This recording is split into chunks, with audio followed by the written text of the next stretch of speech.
Society has a way of interpreting poor academic performance amongst children of primary and secondary school levels in diverse ways. The common reason adduced for this is a lack of effort on the part of the child in question, followed closely by distractions associated with electronic appliances and, of course, the ubiquitous internet. But are those two not supposed to be enhancers rather than instructors of learning? Is anyone considering other possible factors beyond the usual suspects? Well, joining us now to have a quick conversation is Dr. Kelvin Isibor, a medical practitioner who has taken the trouble to put together what he calls poor academic performance from a doctor's perspective. Good morning and welcome to the morning show, Dr. Isibor. Good morning. Welcome. Thank you. Yes, so we're talking about poor academic performance in children, and I believe that one thing that leads to poor academic performance is hunger. So am I correct there in saying malnutrition and hunger can lead to poor academic performance in schools? Yeah, true. You are not far from the truth, but not just hunger. There are several factors, but hunger could be one of them. So can you tell us some of those other factors? Because learning is a process, so we need to understand the process to understand the factors responsible for poor academic performance. So it starts from you have a source of information. So the source of information could be the teacher, the parent, the society, where the child is learning from. Then when you have the source of information, because learning is just movement of information from one person to another. So the child must be able to receive the information. So the receptors have to be intact. If they are writing on the board, you must be able to see it clearly. The person is talking to you, you must be able to hear properly, So then, after receiving the information, you must be able to store it properly. So that is the first stage of learning. So because it's a process that has several steps, if there's a distortion in any of the steps, it can lead to poor academic performance. So that is the first stage. The child has received the information properly. So you can have the right information, but when you are being evaluated, when you are being assessed, and you are not able to give back what you know, the person is still being judged as, not academically sound. You know it, but you just find it difficult giving it back. So the first step, you have received it. The second step of learning is you giving back what you know, or show to the examiner that you know what you know. So that is the second step. So the second step involves you have it in your brain, you have to recall. When you recall the information, you must be able to give it back. So giving it back might have to do with, writing the information. So a child with poor handwriting, by the time they write the exam, is coming out with poor grade. Another aspect could be communication. The child might be struggling with language. Maybe the child grew up somewhere southwest and, is used to another language other than English language. So he finds it difficult to communicate. So that could also be another factor. It could be that the child is anxious. So problems in any of the steps along this pathway could be a problem. It could be that, the teacher is not well-rounded, is not qualified. If you look at our educational sectors, usually people that score 300 and above, thereabouts, they usually go for medicine. Now that IT is the in thing, they go for IT, engineering. Then people that are struggling to score, really good grades, they just push them to education. And if you have poor teachers, the students are going to be poor. Now, even the people that are intelligent, that are teachers, they are doing it for the main time, pending when they get the main job. You might be smart, but be a very poor teacher because you don't have passion for the job. And the child is asking you, I don't understand. Is there another way to explain it? And you are angry. How much are you even paying me that you are stressing me? So the delivery is poor. So that could be the reason the child is not doing well. Most of the time when we arrange students in classroom, we just say, if you are short, you sit in front. You are tall, you go to the back of the class without proper test. What if the tall person you are taking to the back cannot see properly? The child is not likely to do well. What if the person cannot hear properly? The child will not do well. The grades will just be dropping. gradually. Okay, Dr. Kelvin, I would like to come in here, and I have like a two-part question for you.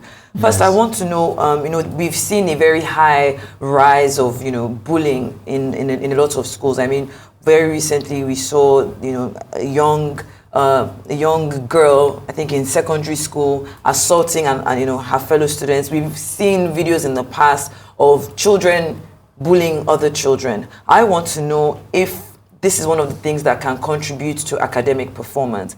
And my second question to you is about the equality of learning. It's like you give a test and ask, you give a test to a monkey and a fish and tell them to climb a tree, right? The monkey, of course, can climb a tree, but a fish would only thrive in water. So when you think about how, of course, we kind of group everybody together, but not everybody can be in that same space or learn the same way. How does that affect academic learning as well?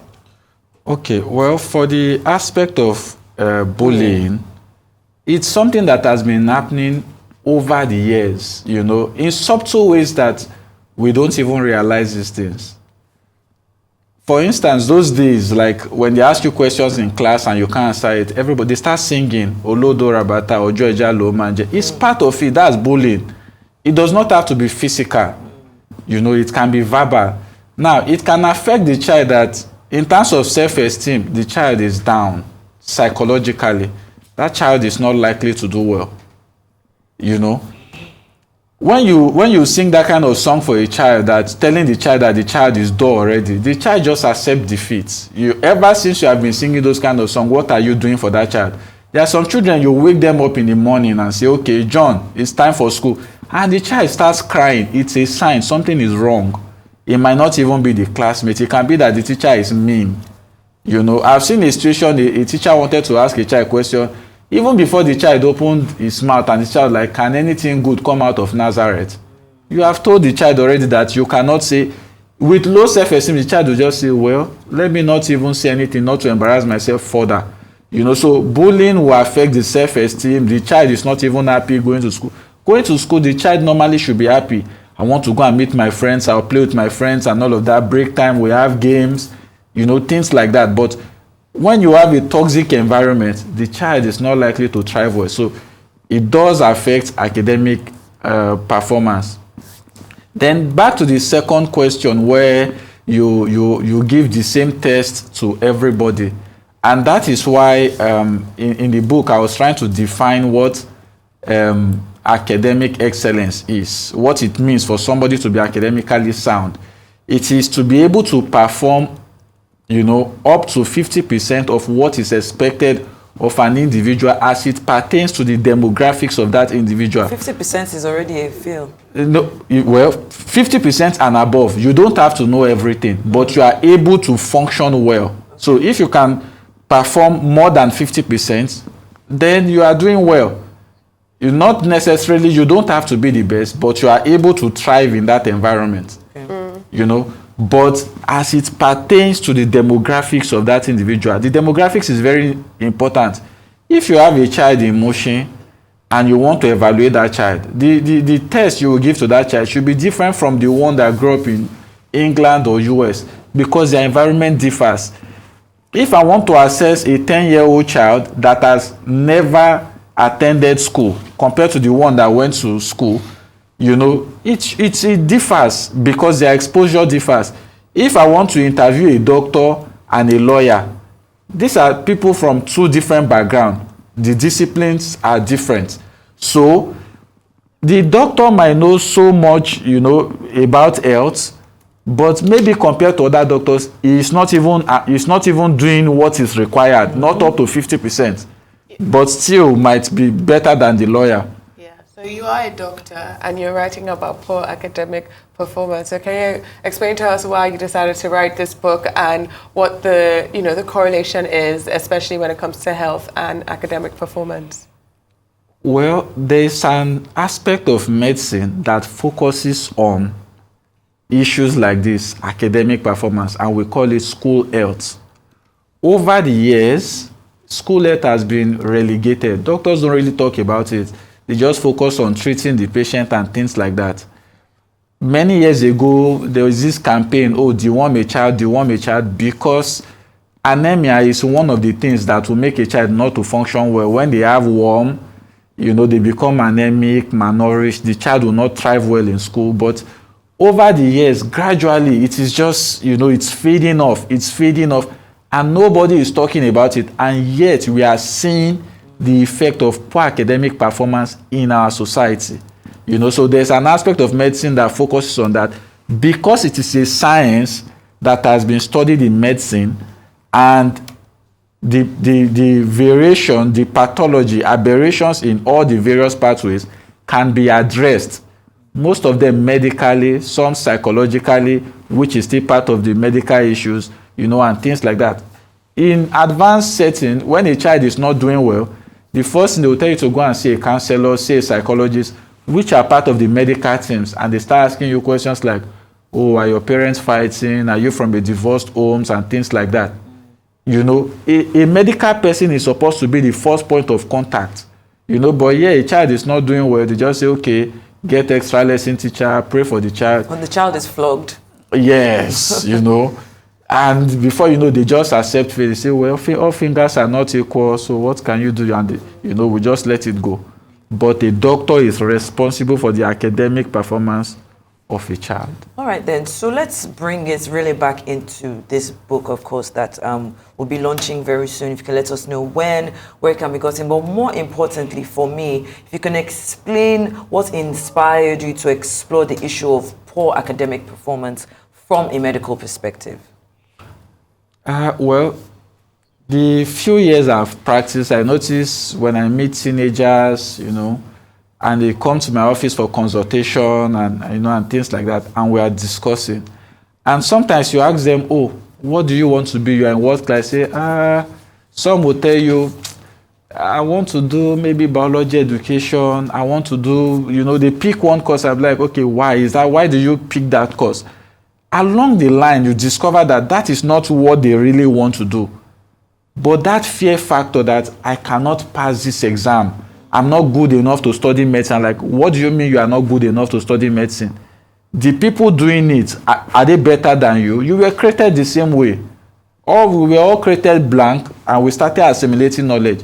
If they can do it, you can do it, And a lot of people don't even know the factors. Some parents don't even know what they are doing that will not make the child to do well.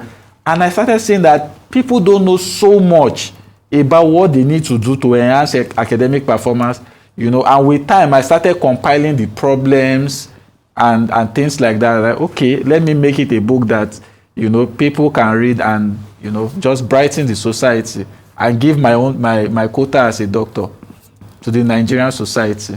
Well, you told us about when the book's going to be out, where people can get it, exactly, as we start to wrap up. Okay. The launching is tomorrow. It's at number 1 Olaniyan Street, Victory Grammar School Hall, Abule Onigbagbo, along Mobalaji Bank Anthony Way, starting 3 p.m. And then we'll give more updates as to where you can get the book. But in the launching, or you can get it, but we are still making arrangements to put it online and things like that. But I want it to be, the people that are getting it at the launching venue, they have a grace period before it will be available to other outlets.